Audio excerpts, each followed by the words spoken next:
In the morning when I rise, give me Jesus.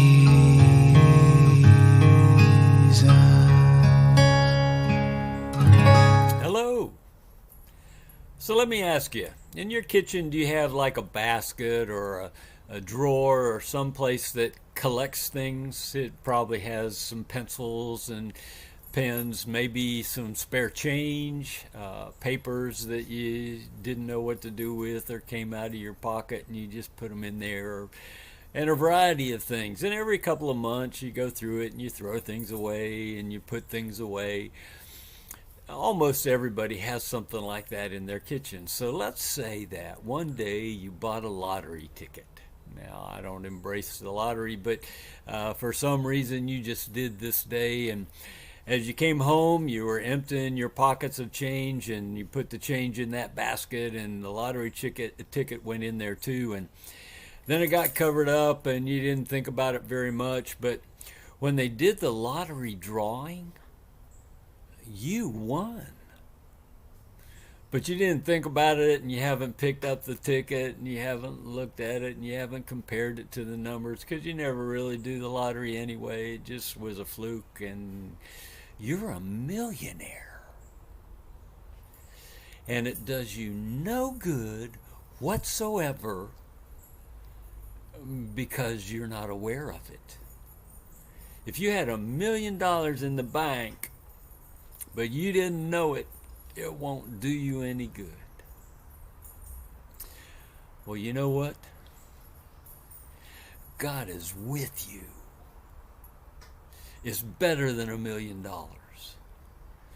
But if you don't know it, if you're not aware of it, it won't do you any good.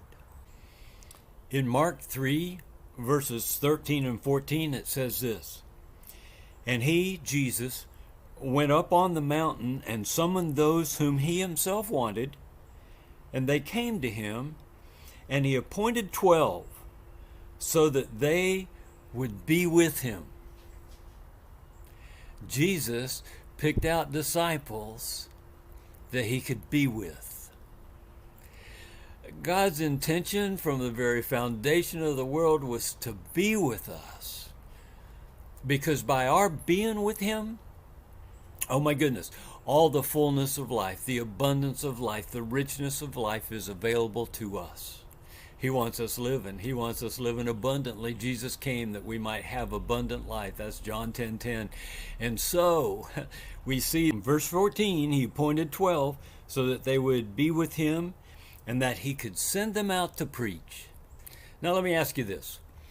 If you ever found a good restaurant or something that really added to your life, did you want to share that with others? And of course you did. So what comes out of being with him is a desire to share him with others. That's the preaching. It's nothing more than, oh my goodness, I have found life. My life is in the Lord, and so I want to tell you about the Lord. And then in verse 15 it says this: "And to have authority to cast out demons." What comes out of being with the Lord is the authority to live a life of power, a life of compassion for others, that you have the authority to set them free so they can receive God's love and walk in the same kind of rich life, abundant life that you have found. And so, spend your day with the awareness that he's with you.